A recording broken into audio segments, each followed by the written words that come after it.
الأموال والأنفس والثمرات وبشر الصابرين الذين إذا أصابتهم مصيبة قالوا إنا لله وإنا إليه راجعون أولئك عليهم صلوات من ربهم ورحمة وأولئك هم المهتدون صدق الله العظيم اللهم صل على محمد وعلى آل محمد كما صليت على إبراهيم وعلى آل إبراهيم إنك حميد مجيد اللهم بارك على محمد وعلى آل محمد كما باركت على إبراهيم وعلى آل إبراهيم إنك حميد مجيد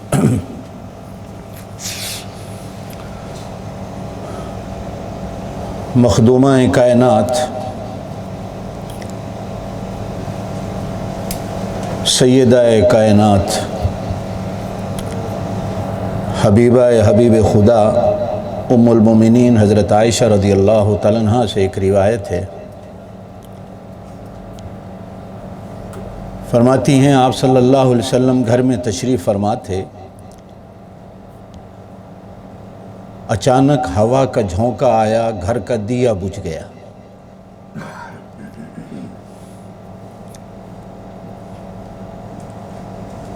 آپ صلی اللہ علیہ وسلم کے گھر میں دیے جلتے تھے اور دیے کے اندر بھی سرسوں کا تیل یا زیتون کا تیل ہوتا تھا، مٹی کے تیل نہیں ہوتے۔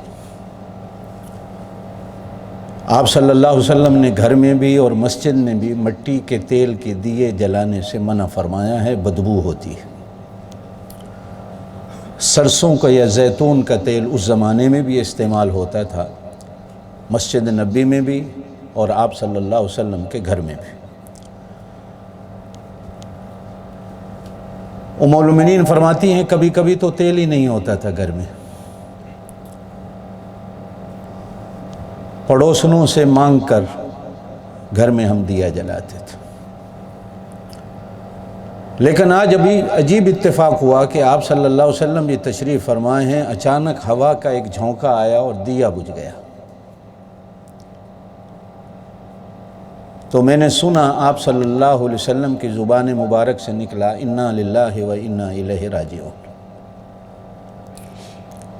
میں بڑی حیران ہوئی، میں نے عرض کی اللہ کے رسول صلی اللہ علیہ وسلم سے، یا رسول اللہ، زور سے کہہ دیں صلی اللہ علیہ وسلم، میں نے تو سنا ہے کہ یہ بڑی مصیبت کے وقت، موت کے وقت، حادثات کے وقت انا للہ و انا الیہ راجعون پڑھا جاتا ہے، یہ دیے کا بجھ جانا یہ کو بڑی مصیبت ہے۔ تو آپ صلی اللہ علیہ وسلم نے ارشاد فرمایا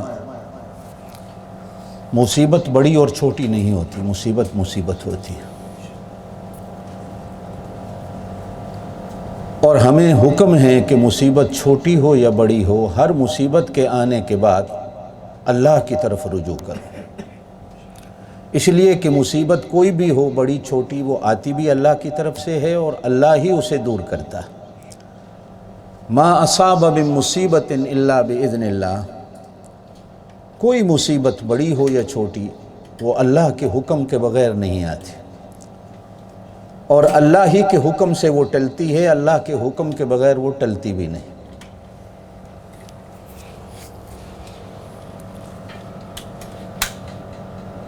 اور یہ آپ کی اور میرے لیے جملہ ہے، آپ صلی اللہ علیہ وسلم کے گھر کے لیے تو نہیں کہ غریب کے گھر کا دیا بھی بجھ جائے تو غریب کے لیے وہ بھی ایک بڑی بلا ہوتی ہے اور بڑی مصیبت ہوتی ہے۔ ہو سکتا ہے بچوں کو میری بات کی نہ سمجھ آئے، جو بڑے ایک دو ساتھی بیٹھے ہیں وہ سمجھیں گے کہ آج سے 20-30 سال پہلے ہمارے دیہاتوں میں کسی غریب کے گھر میں کوئی بھینس یا گائے بھی مر جاتی تھی، کسی کا گدھا مر جاتا تھا، گھوڑا مر جاتا تھا، تو سارا گاؤں افسوس کرنے جاتا تھا، لوگ اس کا بھی افسوس کرتے تھے۔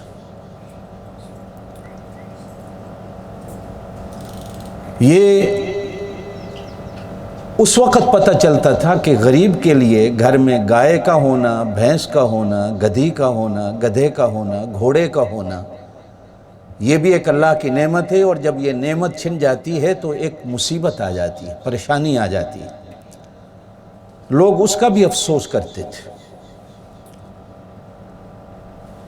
اب تو خیر ویسے ہی گھروں سے گائے بھینسیں ہی ختم ہو گئیں، گھوڑے گدھے بھی ختم ہو گئے، اب تو وہ چیزیں ہی نہیں رہیں، لیکن پھر بھی آج بھی کہیں کہیں ہمارے علاقوں میں یہ رواج پایا جاتا ہے کہ کسی غریب کے گھر میں تھوڑا سا ایسا نقصان بھی ہو جائے تو گاؤں والے پھر بھی افسوس کرنے جاتے ہیں۔ غریب کے گھر کا دیا بھی بہت بڑی نعمت ہوتی ہے۔ اسی پر ایک اور حدیث ملتی ہے حضرت عائشہ رضی اللہ تعالیٰ عنہ کی، فرماتی ہیں میں گھر میں چراغ کی روشنی میں سوئی سے کپڑا سی رہی تھی، اور اس زمانے میں سلائی مشینیں نہیں ہوتی تھی۔ میں بڑا حیران ہوا کہ آج سے کوئی ہفتہ 4 دن پہلے فیس بک پہ کسی بندے نے ایک سلائی مشین کی تصویر ڈالی ہوئی تھی، نیچے لکھا ہوا تھا یہ حضرت عائشہ کی سلائی مشین کی تصویر ہے۔ میں بڑا حیران ہوا کہ اس وقت کیمرے والا کون سا تھا کہ جس نے یہ تصویر بنائی ہے۔ آپ کو یاد ہو کہ اب بھی ہے کافی عرصہ پہلے آپ صلی اللہ علیہ وسلم کو جب اللہ نے معراج کا سفر بخشا تو معراج کی جو سواری تھی آپ صلی اللہ علیہ وسلم کی، لوگوں نے اس کی بھی تصویر بنائی ہوئی ہے، گھوڑے کی شکل دی ہوئی ہے اور پیچھے اس کو دم بھی لگائی ہوئی ہے۔ کیا نام تھا اس سواری کا؟ ماشاءاللہ ماشاءاللہ یاد ہے آپ کو، براق۔ پتہ نہیں اس زمانے میں کون سا کیمرے والا تھا کہ جب حضور معراج پہ جا رہے تھے اس نے تصویر کیسے بنا لی۔ آپ صلی اللہ علیہ وسلم کی قبر پاک کی بھی لوگوں نے تصویریں بنا رکھی ہیں۔ جب سے آپ صلی اللہ علیہ وسلم کی قبر مبارک بنی آج تک وہ قبر بند ہے۔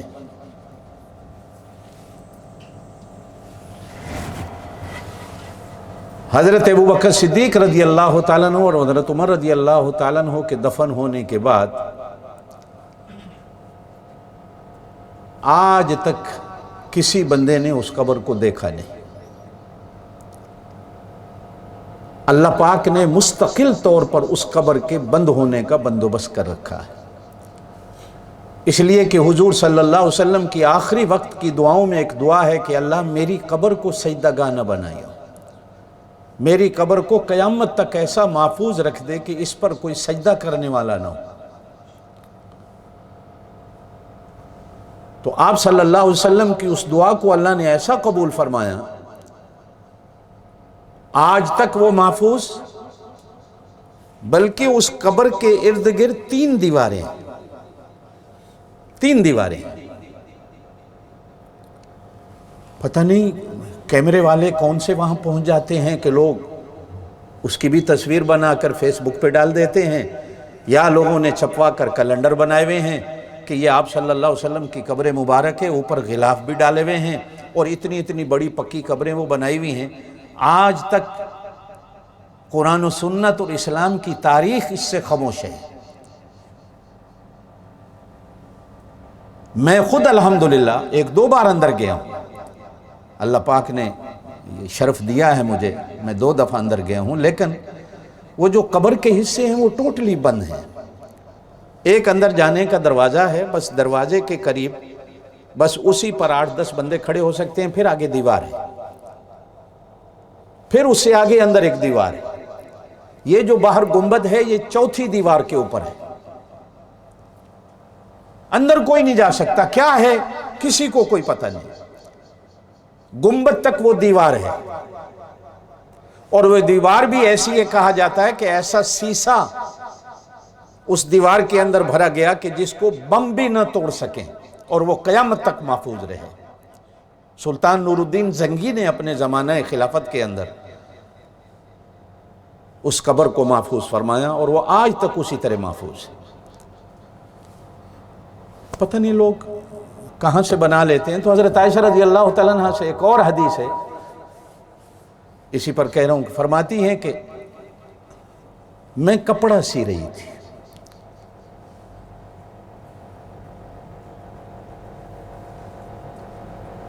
آپ صلی اللہ علیہ وسلم تشریف لائے حجرہ پاک کے اندر، جیسے ہی تشریف لائے دیا بجھ گیا، اب وہ سوئی میرے ہاتھ سے نیچے گر گئی۔ اب میں اندھیرے میں ہاتھ زمین پہ مار رہی ہوں کہ سوئی مل جائے، کہ اچانک حضور تشریف لے آئے حجرہ پاک کے اندر، تو آپ کے آنے سے حجرے کے اندر روشنی ایسی ہوئی کہ جیسے سورج کی روشنی ہو جاتی۔ جیسے ہی چمک پڑی مجھے سوئی مل گئی، اور میں سوئی ہاتھ میں لے کر حضور صلی اللہ علیہ وسلم کی طرف دیکھ کر کہتی ہوں، یا رسول اللہ صلی اللہ علیہ وسلم، اللہ پاک نے آپ کا کیسا چہرہ مبارک بنایا ہے کہ اندھیرے میں روشنی ہو جاتی ہے، اور سوئی تو ایسی لائٹوں پہ بھی زمین پر نہیں ملتی، کچے فرش تھے، آپ کے نور کی ایسی شعاع پڑی ہے کہ مجھے سوئی مل گئی۔ اللہ پاک نے آپ کے چہرے کو کتنا نور بخشا ہے۔ خیر، میں اسی اپنی بات کو لوٹاتا ہوں، توجہ میری طرف دیجئے گا کہ آپ صلی اللہ علیہ وسلم نے فرمایا انا للہ و انا الیہ راجعون۔ تو میں نے حیران ہو کر پوچھا، یا رسول اللہ صلی اللہ علیہ وسلم، میں تو سمجھتی تھی کہ کسی بڑی مصیبت پر انا للہ پڑھا جاتا ہے، یہ دیا کوئی اتنی بڑی مصیبت تھی بجھ گیا کہ اس کے پڑھنے پر بھی آپ نے انا للہ و انا الیہ راجعون پڑھ دیا؟ تو حضور پاک صلی اللہ علیہ وسلم نے فرمایا، مصیبت کوئی بڑی چھوٹی نہیں ہوتی، چھوٹی بھی کبھی کبھی بڑی بلا بن جاتی ہے۔ اسی پر کبھی کبھی چھوٹے گناہ کو چھوٹا نہ سمجھنا کہ یہ چھوٹا گناہ ہے، یہ بڑا گناہ ہے۔ کبھی کبھی چھوٹا گناہ بھی کرتے کرتے بندہ پہاڑوں جیسا گناہ بنا لیتا۔ گناہ گناہ ہے، وہ چھوٹا ہو یا بڑا ہو۔ چھوٹا گناہ انسان کو بڑے گناہ پر پھر مجبور کرتا ہے، آدمی آگے چلتا رہتا ہے، اس کے پاؤں بڑھتے رہتے ہیں، پھر ایک دن آتا ہے کہ وہ بڑے گناہوں میں مبتلا ہو جاتا ہے۔ گناہ گناہ ہے، غلطی غلطی ہے۔ آپ صلی اللہ علیہ وسلم نے ایک سبق دیا، آپ بھی پڑھتے رہتے ہیں انا للہ و انا الیہ راجعون، کبھی اس پہ کے معنی پر غور کیا کرو کہ اس کا معنی کیا ہے، مطلب کیا ہے۔ اس کے دو حصے ہیں، انا للہ و انا الیہ راجعون۔ یہ درمیان میں جو واو ہے نا، یہ دو ٹکڑے کر دیتے، بات ایک ہی ہوتی ہے، لیکن اور پھر کیا ہوا؟ جیسے ہم لوگ ٹیلی فون پہ باتوں کو، اچھا پھر اور کی ہویا، اور کی ہویا، اور کی ہویا، ٹائم ضائع کرنے میں لگ رہے تھے۔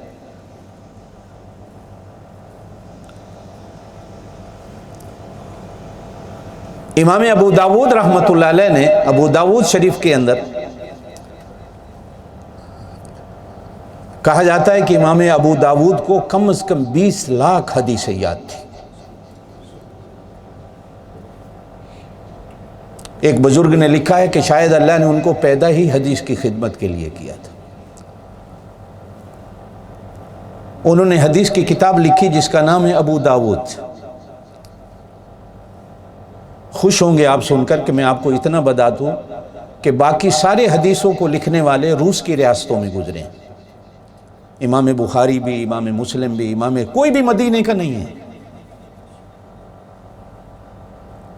یہ حدیث کی خدمت اللہ نے ادھر کے لوگوں سے لی۔ بعض لوگوں نے امام ابو داود کے بارے میں لکھا ہے وہ ہرات افغانستان کے رہنے والے تھے، اور اکثر علماء کا قول یہ ہے کہ وہ مکران، جو پاکستان کا علاقہ بلوچستان کا ہے، وہ مکران کے رہنے والے تھے۔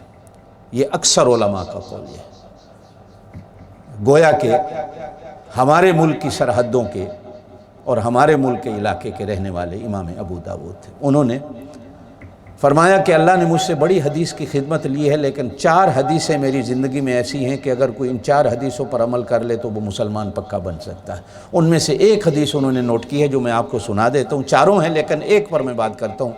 فرماتے ہیں اصل مسلمان وہ ہے جو لا یعنی اور بیکار چیزوں سے اپنے آپ کو بچا لے، بیکار باتوں سے، بیکار چیزوں سے، بیکار مجلس سے، اس لیے کہ قیامت والے دن اللہ نے اس وقت کا بھی ہم سے سوال کرنا ہے کہ وقت کو ضائع کیسے کیا ہے۔ وقت اللہ کی نعمتوں میں سے ایک نعمت ہے۔ جب وقت گزر جاتا ہے یہ ایک ایسی چیز ہے، یہ دوبارہ نہیں آتا۔ وقت کی بے قدری کرنے والا آدمی کبھی اپنے ایمان اور دین کو نہیں سمجھ سکتا. جو وقت کی قدر کرتا ہے، وقت کو جانتا ہے، وہ اپنے دین اور ایمان کو سمجھ سکتا ہے. یہ ٹیلی فونوں پہ ہمارے وقت ضائع ہوتے رہتے ہیں، اور وقت بھی ایک ایسی نعمت ہے کہ اگر 1 منٹ ضائع ہو جائے تو کہہ دیا کرو انا للہ و انا الیہ راجعون، مجھ سے اللہ کی اتنی بڑی نعمت ضائع ہو گئی. انا للہ یہ ایک جملہ ہے، و انا الیہ راجعون دوسری چیز ہے. ایک ہے انا اور ایک ہے انا الف کے ساتھ. انا ہو قرآن میں تو اس کا معنی ہوتا ہے بے شک، بس یہیں تک. انا الف کے ساتھ ہو تو پھر معنی ہوتا ہے بے شک ہم سارے. ابھی آپ قرآن پڑھتے ہیں تو ان چیزوں کو تھوڑا سمجھا کرو. انا کا معنی اور ہے، انا کا معنی اور ہوتا ہے. ہم کبھی کبھی چونکہ صحیح نہیں پڑھنے والے ہوتے، ہم انا کو بھی انا کر دیتے ہیں. قرآن کا جو مطلب اور مقصد ہوتا ہے وہ ہمارے پڑھنے میں فوت ہو جاتا ہے، معنی بدل جاتا ہے. انا للہ، بے شک ہم سارے اللہ کے لیے ہیں اور اللہ ہم سب کا ہے. یہ اس کا معنی ہے. وَإِنَّا إِلَيْهِ رَاجِعُونَ یہ دوسرا ہے کہ بے شک ہم سارے اللہ کی طرف جانے والے ہیں، اللہ کو ملنے والے ہیں، اللہ ہم سے ملنے والا ہے، ہماری اللہ سے ملاقات ہونے والی ہے، اللہ کی ہمارے ساتھ ملاقات ہونے والی ہے. اب یہ 2 جملے ہیں. اِنَّا لِلَّهِ بے شک ہم سارے اللہ کے لیے ہیں اور اللہ ہم سب کے لیے. زور سے کہہ دو. اب وہ دیے کا بجھنا معلوم ہوتا ہے آپ صلی اللہ علیہ وسلم کا فرمانا کہ یہ دیا بھی اللہ کی طرف سے ہے اور دیا بھی اللہ کی طرف سے گیا ہے. اس کو بھی لینے والا اللہ ہے اور اس کو بھی دینے والا اللہ ہے. اب اس سے معلوم ہوتا ہے کہ ہمارے پاس اپنی کوئی چیز نہیں. اگر ایک دیا اللہ کی طرف سے ملنے والا ہے تو یہ جو 2 اللہ نے 2 دیے ہمیں دیے ہوئے ہیں یہ بھی ہمارے نہیں.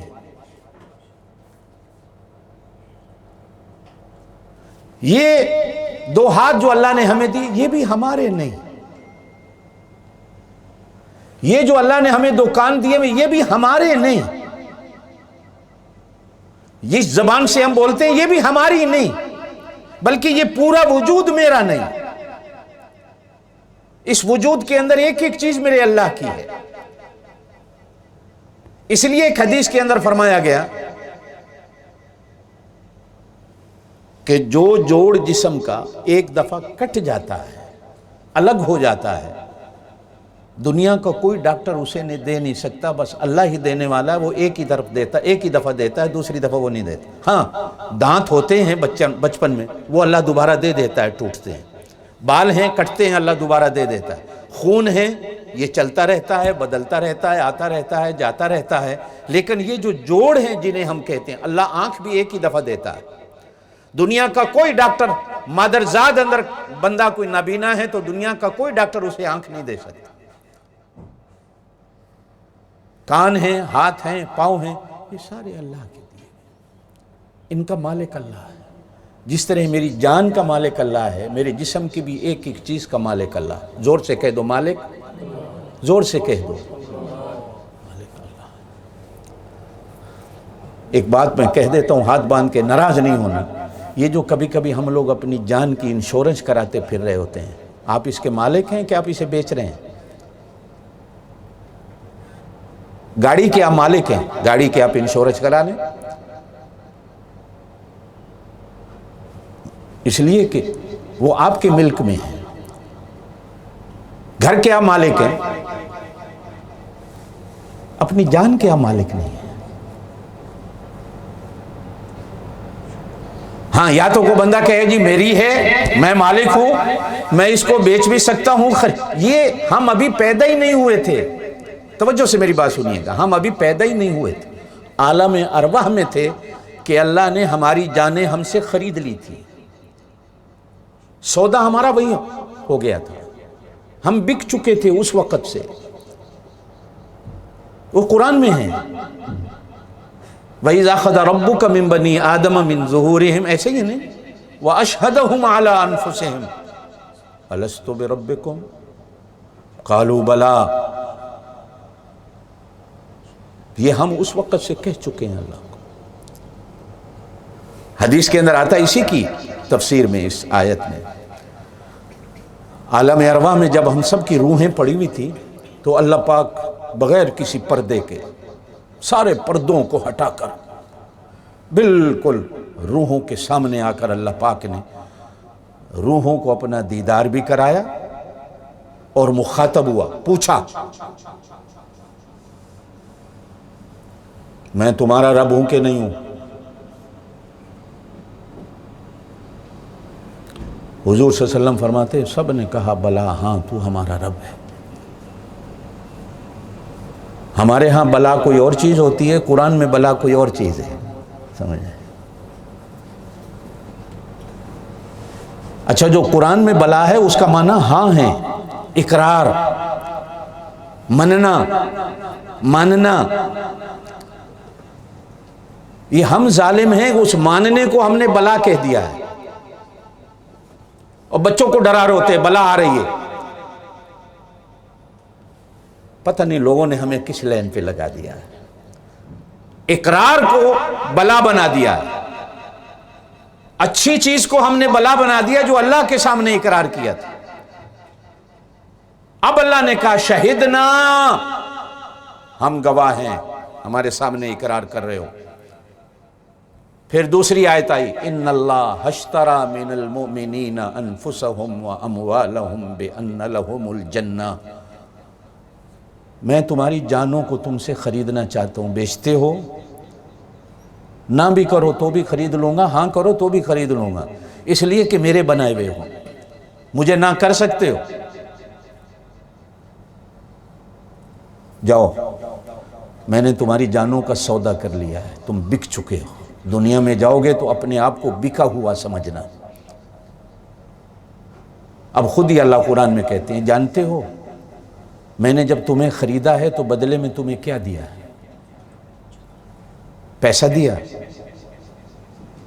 سونا چاندی دیا، دولت دی، مکان دیے، بلڈنگیں دی، بینک دی، کیا دیا ہے؟ اللہ کہتے ہیں بدلے میں نے تمہیں اپنے آپ کو دیا، میں تمہارا اللہ، تم میرے ہو، میں تمہارا ہوں، میں نے تمہیں اپنا رسول دیا ہے، یہ بدلے میں دیکھو میں تمہیں کیا دے رہا ہوں۔ دنیا میں کوئی ایسا بندہ بھی دیکھو گے جو کسی کو اپنا محبوب دے دے، یہ میرا محبوب ہے تم لے لو، بلکہ آپ کسی کے محبوب کی طرف آنکھ اٹھا کر دیکھو تو بندہ تمہاری آنکھ نکال دے گا۔ کوئی پوچھے کیوں مارا ہے؟ یہ میرے محبوب کی طرف اس نے آنکھ اٹھا کر دیکھا ہے۔ ایسا رب بھی کو دیکھو گے جو کہے محبوب میرا ہے، میں تمہیں دے رہا ہوں، لے لو۔ یہ سودا ہو رہا ہے۔ اور تیسری چیز فرمایا میں نے اپنے آپ بھی تمہیں دیا، میں نے اپنا محبوب بھی تمہیں دیا، اور میں نے تمہیں جنت بھی دے دی۔ تین چیزوں کے بدلے میں نے تمہیں خریدا ہے۔ اب بتاؤ یہ سودا منظور ہے کہ نہیں؟ آپ جتنے بیٹھے ہو تمہیں اللہ چاہیے کہ نہیں؟ زور سے بولو، تمہیں اللہ کا رسول چاہیے کہ نہیں؟ تمہیں جنت چاہیے کہ نہیں؟ پھر اپنے آپ کو بکا ہوا سمجھو۔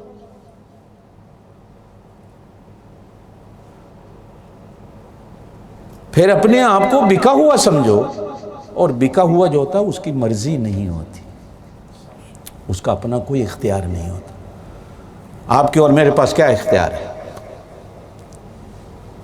آج کل تو کھانسی ہو جائے تو ہسپتال میں کرونا ہے، کیا اختیار رہا بندے کا؟ سیاسی لیڈر کہتے ہیں ہمارے پاس بڑا اختیار ہے، سارے بیمار ہوئے پڑے ہیں، پولیس والے فوج والے بھی بیمار ہوئے پڑے ہیں، کرونا نے آ کر سب کو بیمار کر دیا، کیا اختیار ہے؟ دنیا کی بڑی بڑی طاقتیں کرونا کے سامنے کمزور پڑ گئیں، جو اپنے آپ کو بڑا طاقتور کہنے والے تھے وہ مچھر کی طرح کمزور ہو گئے۔ اللہ نے دکھا دیا ہے کہ یہ اقرار تم پیدا ہونے والے دن کر کے آئے ہو، یہاں تم بڑے بن رہے تھے کہ ہم یہ ہیں، ہم وہ ہیں، ہم یہ ہیں وہ ہیں، کہہ دو انا للہ، یہ سب کچھ اللہ کی طرف سے، چونکہ ہم اللہ کے ہیں، ہمارا اپنا کچھ نہیں۔ ہمارے حضرت پیر صاحب دامت برکاتہم، پیر ذوالفقار صاحب کا ایک بیان ملتا ہے، بڑا لاجواب ہے۔ فرماتے ہیں یہ بندہ جب کہتا ہے نا میں، میرا، میرا، تو جب بکری بھی میں کرنے لگتی ہے تو کسائی کی چھری چل جاتی ہے اس کے گلے پہ۔ یہ میں اور میرا نہ کیا کرو۔ یہ گھر، یہ مکان، یہ بلڈنگ، یہ زمین آج تک ہوئی کس کی ہے؟ اس سے بڑی بھی دنیا میں کوئی بے وفائی چیز ہو سکتی؟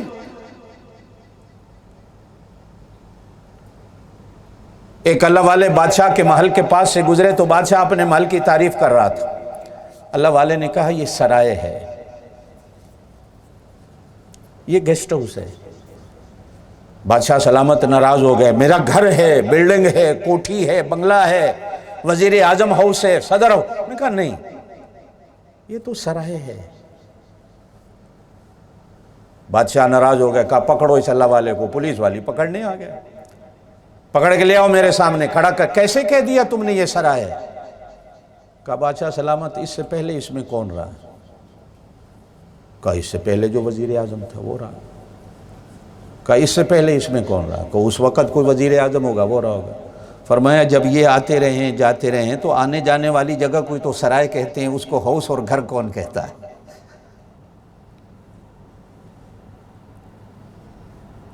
یہ تو آنے جانے والی چیز ہے۔ کوئی آ جا رہا ہے،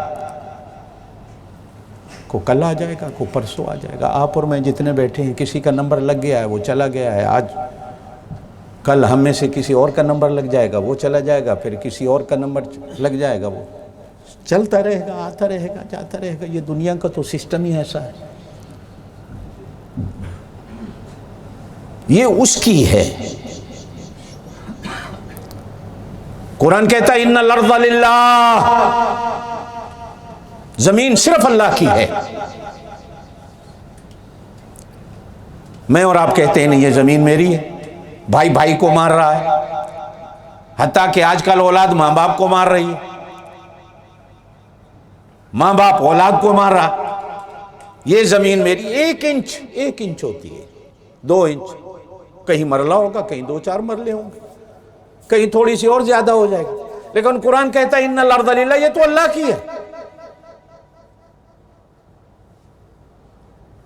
اور ایک جگہ قرآن میں کہا ان الحکم الا للہ،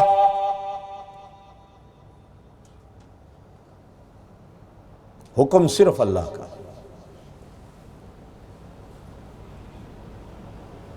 وہ حکم جس کے سامنے سر جھکایا جائے، مانا جائے، وہ صرف اللہ کا۔ آپ سارے مسلمان ہیں، کہیں الحمدللہ، زور سے کہہ دیں، کوئی ڈر نہیں، کوئی خوف نہیں، الحمدللہ ہیں۔ کبھی آپ نے پڑھا ہے مسلمان کسے کہتے ہیں؟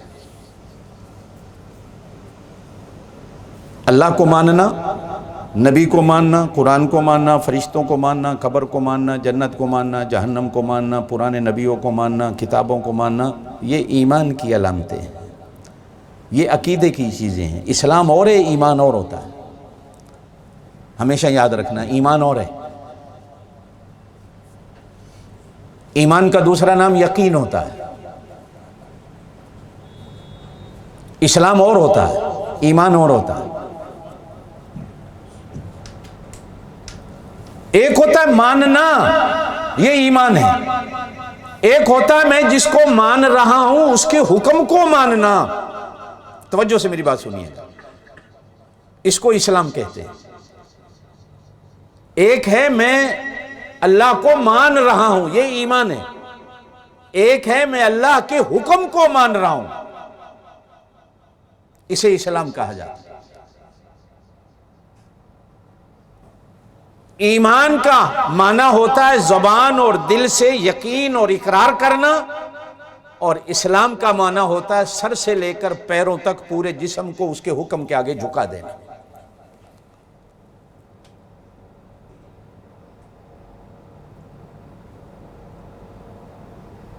ماننا اور سر کو جھکا دینا، یہ زمین آسمان کا فرق ہوتا ہے دونوں کے درمیان۔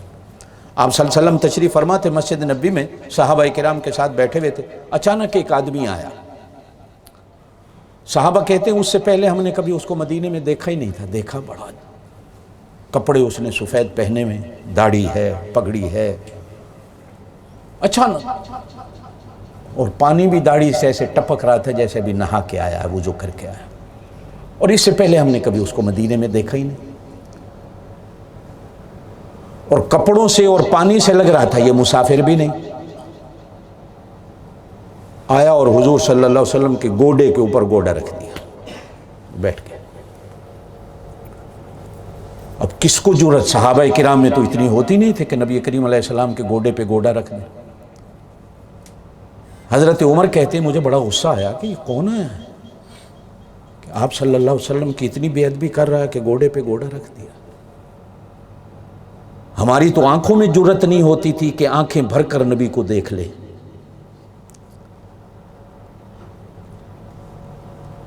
نبوت کا رعب، وقار، مقام اتنا بڑا تھا۔ یا آپ دوسرا معنی بھی کہہ سکتے ہیں کہ سورج کی طرف آپ اور میں کتنی دفعہ دیکھ سکتے ہیں، کتنے منٹ دیکھ سکتے ہیں آنکھیں بھر کے۔ اب وہ حضور صلی اللہ علیہ وسلم کی بات کو درمیان میں روکتا ہے، آپ بات فرما رہے ہیں، وہ آپ کہتا ہے جی پہلے میری بات سنو۔ اب حضور صلی اللہ علیہ وسلم اسے دیکھ کر مسکرا پڑے اور خاموش ہو گئے۔ فرمایا کہو بھائی۔ اب وہ آپ صلی اللہ علیہ وسلم سے پوچھتا ہے مل ایمان یا رسول اللہ، زور سے کہہ دیں صلی اللہ علیہ وسلم، اللہ کے رسول ایمان کیا ہے؟ آپ صلی اللہ علیہ وسلم نے فرمایا تو کہہ آمنت باللہ و ملائکتہ و کتبہ و رسلہ، پڑھتے جاؤ، والیوم الآخر والقدر خیرہ و شرہ من اللہ تعالی والبعث بعد الموت، آمنت باللہ کما ہوا باسمائہ وصفاتہ وقبلت جمیع احکامہ، اقرار باللسان وتصدیق بالقلب۔ یہ پڑھا کرو۔ آپ صلی اللہ علیہ وسلم نے فرمایا اس سے ایمان تازہ ہو جاتا ہے، ایمان کو پانی ملتا ہے، ایمان کا باغ اور کھیت ہرا بھرا ہو جاتا ہے۔ ہمیں عربی میں نہیں آتا، چلو اردو میں پڑھ لیا کر۔ اب آپ صلی اللہ علیہ وسلم نے جب بتایا تو کہنے لگا صدقت یا رسول اللہ صلی اللہ، آپ نے سچ فرمایا ہے اللہ کے رسول۔ اب حضرت عمر کہتے ہیں مجھے اور غصہ آیا کہ پہلے اس طرح آیا ہے، گوڈے پہ گوڈا رکھ دیا ہے، اب حضور سے سوال بھی کرتا اور ساتھ جواب سن کر تصدیق بھی کر رہا ہے کہ آپ سچ کہہ رہے ہیں، جس سے معلوم یہ ہوتا ہے کہ یہ بندہ ہمارے نبی سے زیادہ علم رکھتا ہے کہ آپ سچ کہہ رہے ہیں، اسے پہلے ہی پتا ہے۔ اب پھر پوچھتا ہے مل اسلام یا رسول اللہ، اے اللہ کے رسول اسلام کیا ہوتا ہے؟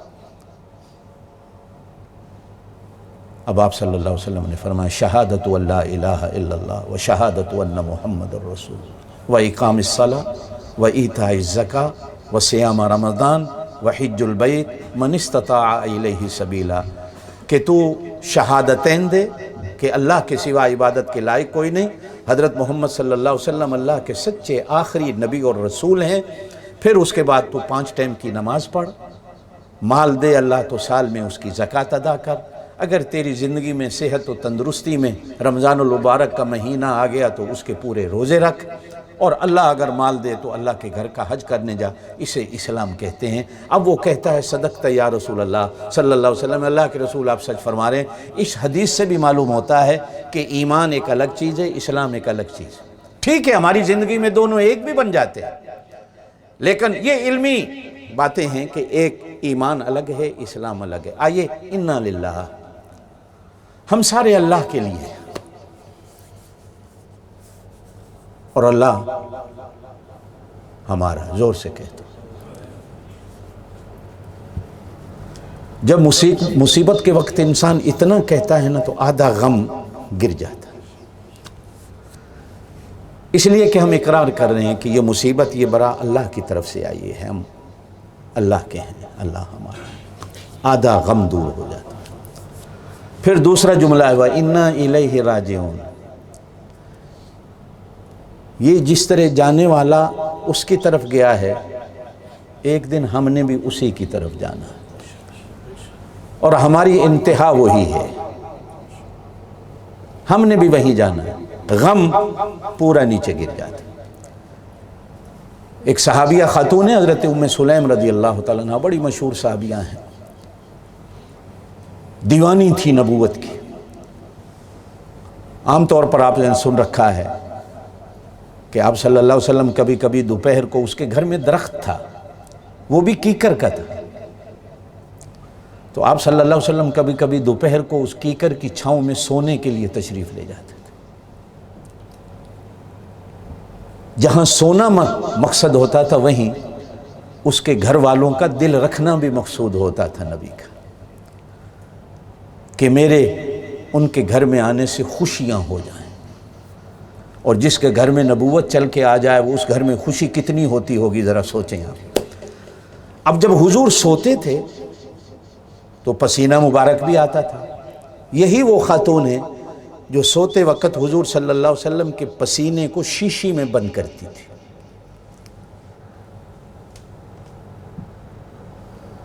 ایک دن آپ صلی اللہ علیہ وسلم کی آنکھ کھلی تو فرمایا، ام سلیم یہ کیا کر رہی ہو؟ عرض کی، اللہ کے رسول غریب بہت ہوں، دنیا تو پتہ نہیں کون کون سا عطر لگا کے پارٹیوں میں شادیوں میں آتی ہے، میں تو آپ کے پسینے کو جمع کر کے اپنے کپڑوں پہ لگا کر جب کسی شادی خوشی میں جاتی ہوں تو ہر عورت مجھ سے پوچھتی ہے، ام سلیم یہ خوشبو کون سے بازار سے لے کے آئی ہے؟ آپ کا پسینہ ہی اتنا خوشبودار ہوتا ہے کہ میں جب بھی آپ تشریف لاتے ہیں میں چاہتی ہوں شیشیوں میں بند کر لوں، اور کبھی کبھی مانگنے والی مجھ سے تحفہ بھی مانگتی ہے کہ یہ کہاں سے خوشبو لائی ہے۔ حضرت ام سلیم کا گھر والا سفر پہ جاتا ہے، شام کو وہ گھر پہنچتا ہے اور اس کے پہنچنے سے پہلے حضرت ام سلیم کا بیٹا فوت ہو جاتا ہے۔ اب سوچتی ہیں گھر والا شام کو آئے گا سفر سے اتنے مہینوں کے بعد، محبت اجازت نہیں دیتی کہ میں آتے ہی اس کو پریشان کر دوں، پتہ نہیں وہ کس حالت میں سفر سے واپس آئے گا۔ اسے نہلا کر کفن پہنا کر گھر میں رکھ دیتی ہے۔ گھر والا آتا ہے، حضرت ام سلیم بھی اپنے آپ کو بنا کر سنوار کر کپڑے اچھے پہن کر کے گھر والے کا دل رکھوں، خوش ہو جائے۔ آتا ہے گھر والا بیوی سے ملتا ہے، بیٹھتے ہیں، کھانا کھاتے ہیں۔ کھانا کھاتے کھاتے حضرت ام سلیم اپنے گھر والے کو کہتی ہے، یہ بتاؤ اگر کوئی ہمارے گھر میں ایک امانت رکھ جائے اور اگر وہ کسی دن امانت لینے آ جائے تو اس امانت کو خوشی سے دے دینا چاہیے یا رو رو کے دینا چاہیے یا دینے سے انکار کر دینا چاہیے؟ تو گھر والا کہتا ہے کہ بہترین طریقہ تو یہ ہے کہ اس امانت کو خوشی سے اس کے حوالے کر دو۔ اب خاوند کا پہلے یقین بنا رہے ہیں، ایسی خواتین بھی دنیا میں تھی۔ حضور کیوں اس کے گھر جاتے تھے؟ اس کا ایمان دیکھیے کیسا ہے، حوصلہ اور صبر دیکھیے کیسا ہے۔ اب جب خاوند کو تیار کر لیا تو اب کہتی ہے، اللہ نے امانت ہمیں دی تھی، بیٹا ہمارا وہ اللہ نے لے لیا ہے، میں آپ کے آنے سے پہلے اس کو غسل کفن دے چکی ہوں، میں آپ کے سامنے روئی نہیں، چیخی نہیں، چلائی نہیں کہ میرا خاوند کس حالت میں گھر آئے گا۔ وہ اندر ہے، اب اٹھائیں اور اس کی نماز جنازہ کی تیاری کریں۔ خاوند دربار رسالت میں حاضر ہوتا ہے، در رسول پہ پہنچتا ہے، زور سے کہہ دیں صلی اللہ علیہ وسلم۔ حضور صلی اللہ علیہ وسلم سے واقعے کو بیان کیا تو حضور کے آنسو نکل آئے، فرمایا اللہ میری امت میں ایسی عورتیں بھی، ایسی خواتین بھی تو نے رکھی ہوئی، اتنا حوصلہ، اتنا صبر۔ انا للہ و انا الیہ راجعون، اس آیت پر یہ ایمان ہے۔ ہم کہہ تو دیتے ہیں سارے زبان سے، لیکن حضرت ام سلیم تفسیر بن کر اس آیت کی ہمارے سامنے آتی کہ ہم سارے اللہ کے، ہمارا سب کچھ اللہ کا اور اللہ ہمارا ہے۔ دوسرا ٹکڑا وَإِنَّا إِلَيْهِ رَاجِعُونَ، ہم سب نے اسی کے پاس جانا، اور اس کے پاس جانے والا بچہ اپنی ماں کی گود میں جانا چاہے تو رو کے جاتا ہے کیا؟ رو کے بھیجا جاتا ہے؟ ایک ہندو کہتا ہے تو مسلمان کتنے بڑے ظالم ہوں کہ تمہارا کو مرتا ہے تو تم مٹی کے حوالے کر دیتے، ارے یار ہمیں دیکھو، ہمارا کو مرتا ہے تو آگ میں جلا دیتے ہیں، یہ مٹی کے حوالے کر دینا کتنا بڑا ظلم ہے، اور آگ کے حوالے کر دینا تو کوئی ظلم نہیں۔ تو مسلمان اسے جواب دیتا ہے آپ بھی سیکھ کے رکھو کہ بھائی مٹی تو ہماری ماں ہے، ہم تو اسی سے آئے ہیں، ہم نے اسی میں لوٹ جانا ہے، منہا خلقناکم، اسی سے پیدا ہوئے ہیں، ہم نے اسی میں جانا ہے۔ بلکہ ہم تو اتنے اچھے ہیں کہ ہمارا عمل دیکھو کتنا اچھا ہے کہ ہم بیٹے کو نہلا کر دھلا کر اس کی ماں کی گود میں ڈال دیتے ہیں۔ ماں کی گود میں واپس ڈال دینا، اسے کوئی ظلم بھلا کہتا ہے؟ اس سے بڑا انصاف کیا ہو سکتا ہے کہ ماں کو دے کر حوالے کر کے کہہ دیں اماں ہم نے تجھی سے لیا تھا، تو ہی واپس لے لے، تو نہیں ہمیں دیا تھا، تو ہی اسے سنبھال۔ اور ماں کی گود میں کبھی کسی کو نقصان نہیں ہوتا، اس لیے کہ ماں کی گود سے بڑی سکون والی، آج بھی آپ اور میں بوڑھے بھی ہو جائیں، اللہ کی قسم ہے جن کی مائیں نہیں کبھی یاد آتا ہے کہ ماں کی گود مل جائے تو ہم سو جائیں۔ مجھے کبھی کبھی نیند نہیں آتی تو میری چیخ نکل جاتی ہے، کاش میری ماں کی گود ہوتی، مجھے نیند آ جاتی۔ بچہ ماں کی گود میں پہنچتا ہے تو سو جاتا، آپ کی اور میری گود میں ہوتا ہے تو رونے لگ جاتا۔ ماں کی گود میں پتہ نہیں اللہ نے کیا بھر رکھا ہے۔ الرحمن الرحیم جو اللہ کی دو صفتیں ہیں نا، ہم تو نماز میں پڑھتے ہیں گزر جاتے ہیں، یہ دو صفتیں بڑی عجیب ہیں۔ ایک حدیث کے اندر فرمایا گیا یہ جو رحیم کی صفت ہے نا، یہ ماں کی گود ہے۔ اللہ کی گود اور ماں کی گود ایک جیسی ہے۔ ہمارے ایک بزرگ تقریر کر رہے تھے تو ایک آدمی نے سوال پوچھا، حضرت کیا بات ہے کہ ہم سینما دیکھتے ہیں، ٹی وی کے آگے بیٹھتے ہیں تو 4 دن بیٹھے رہتے ہیں، نیند نہیں آتی، مسجد میں جمعہ پڑھنے جاتے ہیں، نیند بھی کی ہوئی ہوتی ہے، لیکن مسجد میں جیسے ہی بیٹھتے ہیں امام صاحب تقریر شروع کرتے ہیں ہمیں نیند آ جاتی۔ آپ کے ساتھ بھی ہوتا ہوگا، مسجد میں ہمیں نیند آ جاتی ہے، سینمے میں ہمیں نیند نہیں آتی، تاش کھیلتے ہیں، جوا کھیلتے ہیں، ہمیں نیند نہیں آتی، مسجد میں جیسے ہی آتے ہیں نیند آ جاتی۔ کیا وجہ ہے؟ فرمایا کانٹوں کی سیج پہ کبھی کسی کو نیند نہیں آتی، نیند آدمی کو پھولوں کی سیج پہ ہی آتی ہے۔ سینما ہو، جوا ہو، یاروں کی محفلیں ہوں، یہ ساری کی ساری کانٹوں کی سیج اور کانٹوں کے بستر ہیں، اس پہ بندے کو نیند نہیں آتی۔ قرآن لوری دیتا ہے، پیغمبر کی حدیث میرے پاک نبی کی باتیں بندے کو لوری دیتے ہیں، اور جہاں ماں کی لوریاں سن لے تو معصوم کو بھی نیند آ جاتی ہے۔ یہ اللہ کا گھر، یہ سکون کی جگہ ہوتی ہے، یہاں ہم آتے ہمیں نیند آ جاتی۔ تو ہم مسلمان تو بنے مٹی سے ہیں، مٹی ہماری ماں ہے، اصل ہے، ہم نہلا کر دھلا کر خوشبو لگا کر بلکہ پھولوں کے ہار پہنا کر اس کو ماں کے حوالے کر دیتے ہیں۔ تم سے بڑا ظالم کون ہے؟ آگ تمہاری ماں ہے، بلکہ تم تو جلا کر جیتے جاگتے، بیٹا ہے پہلے آگ وہ لگاتا ہے، نواسا ہے پوتا ہے پہلے وہ آگ لگاتا ہے، بھائی ہوتے ہیں تو وہ غیر آدمی آگ نہیں لگا سکتا، وہ آگ لگاتا ہے، اپنوں کو ہی جلا دیتے ہو اپنے ہاتھوں سے، اپنوں ہی کے جلا دیتے ہو اپنے ہاتھوں سے۔ اسی پر ایک بات آپ سے کرتا چلوں، آپ اپنے ہاتھوں سے، ایک ہوتا ہے جلانا آگ سے، ایک ہوتا ہے زبان سے، باتوں سے، تانوں سے، پنجابی میں کہتے ہیں مہنوں سے، یہ بھی جلانا اور مارنا ہوتا ہے۔ آگ سے جلانے والے کی تو پھر بھی مرہم مل جاتی ہے، لیکن باتوں سے جس کو جلایا جاتا ہے باتوں کا مرہم کوئی نہیں۔ عربی کا ایک شعر ہے بڑا عجیب، کہا جاتا ہے جراحات السنان لہت تیام ولا یلتام ما جرح اللسان۔ تلوار سے کسی کو زخمی کر دو، تیر سے کسی کو زخمی کر دو، چھری خنجر سے کسی کو زخمی کر دو، پٹی ہو سکتی ہے، لیکن اگر آپ نے زبان سے کسی کو زخمی کر دیا تو اس کی پٹی کوئی نہیں ہے، اس کی مرہم کوئی نہیں ہے۔ یہ جلانا قرآن میں ایک پوری سورت ہے، وَيْلٌ لِكُلِّ ہُمَزَةٍ لُمَزَةٍ، ہے نا 30ویں سپارے میں۔ یہ لمازہ ہومازہ دو گناہ ہیں،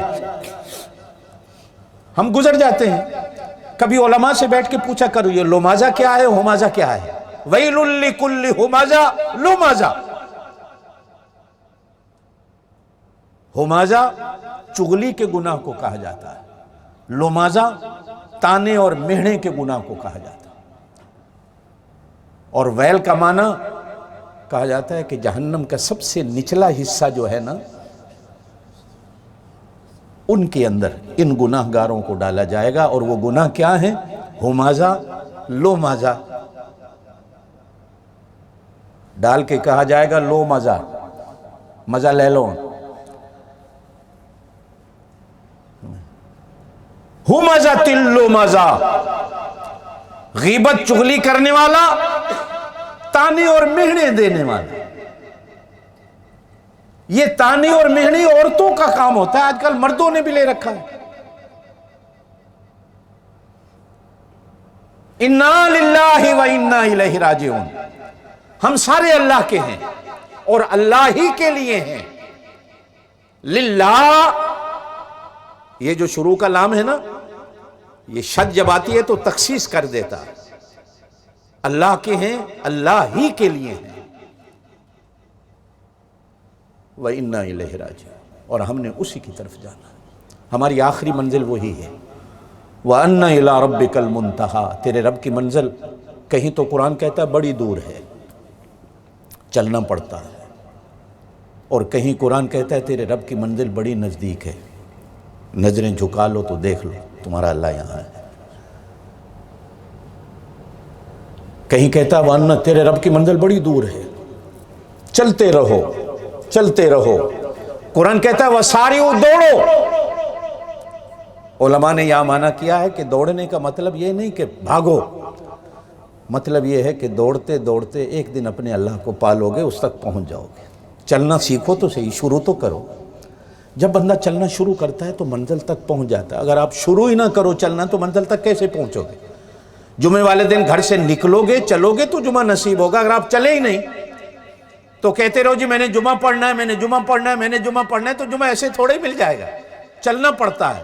چلو گے تو ملے گا، نہیں چلو گے تو جمعہ کہاں سے ملے گا؟ چلو گے تو اللہ ملے گا. میرے دوستو، آگے اللہ کیا فرماتے ہیں؟ اولئک علیہم صلوات من ربہم ورحمہ. جو انا للہ و انا الیہ راجعون، ان دو جملوں پر ایمان اور یقین رکھتے ہیں، اللہ کی رحمتیں انہی پر ہوتی ہیں.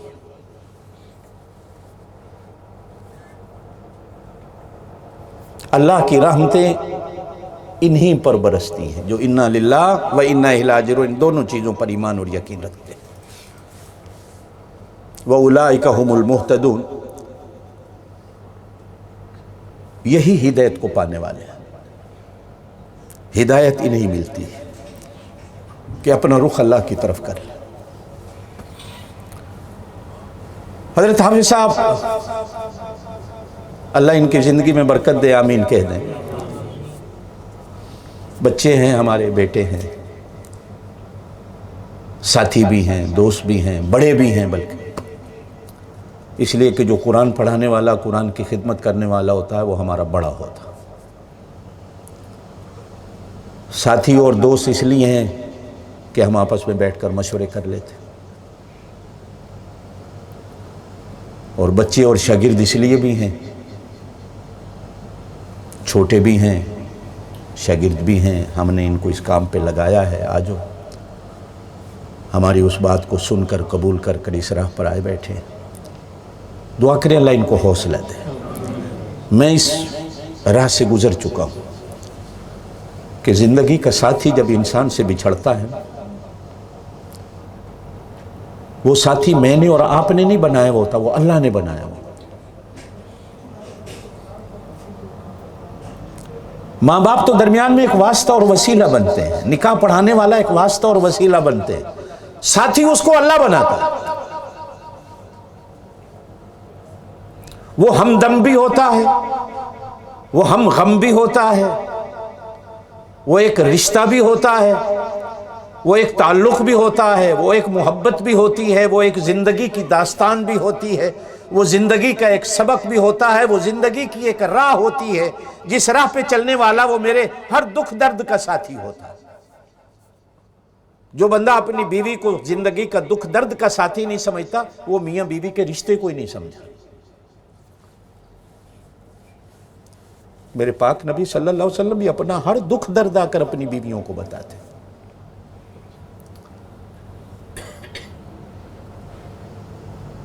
وہ بیوی ہی تھی نا جس نے پہلا کلمہ پڑھنے والی بیوی ہی تھی نا حضور صلی اللہ علیہ وسلم کی، حضرت خدیجہ جنہیں کہا جاتا ہے. اگر آپ صلی اللہ علیہ وسلم ان کو دکھ درد میں ساتھی نہ سمجھتے اور وہ حضور کو دکھ درد کا ساتھی نہ سمجھتی تو سب سے پہلے کلمہ پڑھنے والے کیسی بنتی؟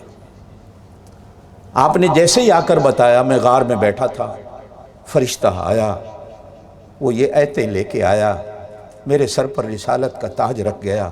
آپ گھر تشریف لا کر بیوی کو کہانی سنا رہے ہیں کہ اتنے میں وہ کہہ دیتی ہے اشہد ان لا الہ الا اللہ و اشہد ان محمد الرسول، میں گواہی دیتی ہوں آپ اللہ کے سچے رسول۔ حضرت صدیق، حضرت علی یہ تو بعد میں آتے ہیں، حضرت زید بعد میں آتے ہیں، سب سے پہلے تو بیوی ہے۔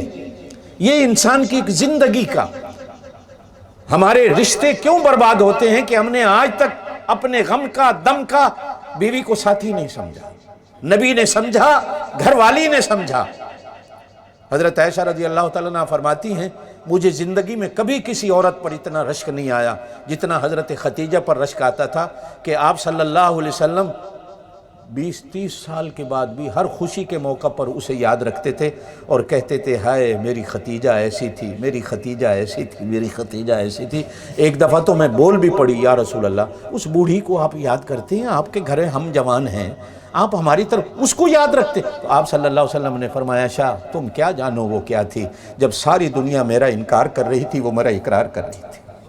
مکے والے اسے مجبور کر رہے تھے محمد کو گھر سے نکال، وہ کہہ دیتی تھی میں نے گھر بھی اپنا محمد کے نام پہ کر دیا صلی اللہ علیہ وسلم، میں تو سب کچھ محمد پہ قربان۔ اس نے مکے والوں کی تکلیفوں کو سہا، باوجود اس کے وہ مکے کی سردار پیسے والی تھی، تاجر تھی، مالدار تھی۔ آپ صلی اللہ علیہ وسلم اسے یاد رکھتے تھے۔ یہ زندگی کا ایک ہم سفر ہوتا ہے۔ 2 گھنٹے ہم جہاز میں بیٹھتے ہیں، کوئی بندہ سیٹ پہ ساتھ بیٹھتا ہے، ہم ٹرین میں بیٹھتے ہیں، کوئی بندہ ساتھ سیٹ پہ بیٹھتا ہے، بس میں بیٹھتے ہیں، کوئی بندہ ساتھ سیٹ پہ بیٹھتا ہے، جب بھی چھڑتے ہیں تو بندہ اسے بھی یاد کرتا ہے۔ میرے ابا جی مرحوم کی عادت تھی وہ سارا سال قربانی کا جانور گھر پالتے تھے، تو جب قربانی والے دن اسے ذبح کرتے تھے تو ہماری آنکھوں سے آنسو آ جاتے تھے، اور فرمایا کرتے تھے قربانی کا مزہ ہی اسی میں ہے کہ سارا سال بیٹے کی طرح پالو پھر اللہ کی راہ میں قربان کرو۔ شکر نہیں کرتے اس نے بیٹا نہیں مانگا، بکرا مانگ لیا تھا۔ ابراہیم سے تو اس نے بیٹا مانگا تھا، ہم سے تو وہ بکرا لے رہا ہے، اور بکرے کو بھی پھر بیٹے کی طرح پال کر دو مزہ آئے۔ یہ ایک ہم سفر تھوڑا سا ہوتا ہے، وہ جانور ہے، اسے ہم ذبح کرتے ہیں تو آنسو نکل آتے ہیں۔ جو 20-30 سال کی زندگی کی ایک ساتھی ہو، 40-50 سال کی زندگی کی ایک ساتھی ہو، 8-10 سال کی زندگی کی ساتھی ہو، 2-4 سال کی بھی، جو اپنی جان ہمیں دے دے، جو اپنا وجود ہمیں دے دے، جو اپنا نفس ہمیں دے دے، جو سب کچھ ہمارے اوپر قربان کر دے۔ نکرانیاں گھر میں ہوتی ہیں وہ 8 گھنٹے کی ہوتی ہیں، ہماری بیویاں 24 گھنٹے کی ہماری نکرانیاں، وہ ہماری دھوبڑیں بھی ہیں، ہماری باورچن بھی ہے، گھر کی صفائی کرنے والی بھی ہے، برتن دھونے والی بھی ہے، بچوں کو پالنے والی بھی ہے، گھر کی چوکیدار بھی ہے، گھر کا خیال رکھنے والی بھی ہے، اور سب سے بڑی چیز وہ آپ کی اور میری عزت کی حفاظت کرے، آپ کی عزت پہ آنچ نہیں آنے دیتی۔ آپ کھانا دو تو بھی، نہ دو تو بھی۔ وہ عورتیں تو آج تک عزت کو نہیں سمجھ سکیں جو کھانا نہ دو تو گھر چھوڑ کے چلی جائیں۔ وہ عورت عورت نہیں ہوتی، وہ بیوی بیوی نہیں ہوتی۔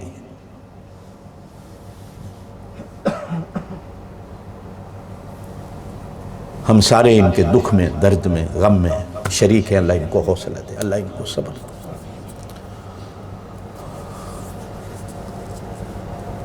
آپ سب حضرات سے درخواست ہے،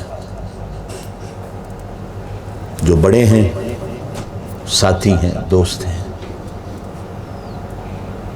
کہتے ہیں کہ غم بٹانے سے کم ہو جاتا ہے۔ دوست جب ساتھ بیٹھتے ہیں تو انسان کا غم ادھر ادھر ہو جاتا ہے۔ یقیناً جب بندہ تنہا ہوتا ہے تو غم ہوتا ہے، سمجھیں۔ وحید بھائی ان کے قریبی ہیں رشتے میں، حافظ، میں آج اس لیے آیا تھا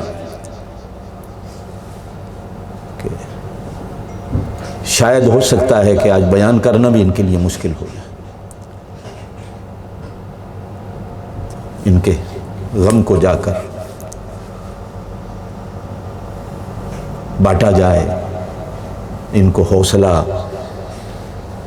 اور اللہ پاک سے ہم سارے مل کر دعا کریں کہ اللہ مرحومہ کو جنت میں جگہ دے، اللہ ان کو اعلیٰ علیین جنت الفردوس میں جگہ دے، ان کے گناہوں سے درگزر فرما کر اللہ ان کے لیے جنت الفردوس کے فیصلے فرما۔ اذان کہہ دیں۔ سبحان ربک رب العزت عما یصفون وسلام علی المرسلین الحمد للہ رب العالمین۔